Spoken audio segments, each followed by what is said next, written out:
শালার দোকানদার আছে না, খুব বোকা। ওর কাছ থেকে আজকে হাত মেরে দিব। চল চল চল চল চল।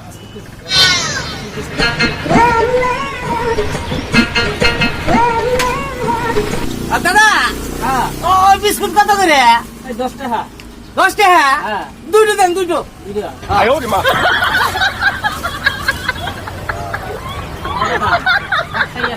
ও একটাই আছে? আচ্ছা ঠিক আছে, আমরা দুজনে একটাই খাবনি। এই যে নাও, টেহা নাও। ও দাদা, ওর পেট খোলা কে? ওর পেট 9 মাস পেট আছে, বুঝছে? 9 মাস পতি পতি। ঠিক আছে, নিয়ে যান, যত্ন করেন। হ্যাঁ হ্যাঁ, চল চল। No, no, no, no. শালা না মদ্দা মানুষ, শালা কিভাবে পোয়াতে হইলো?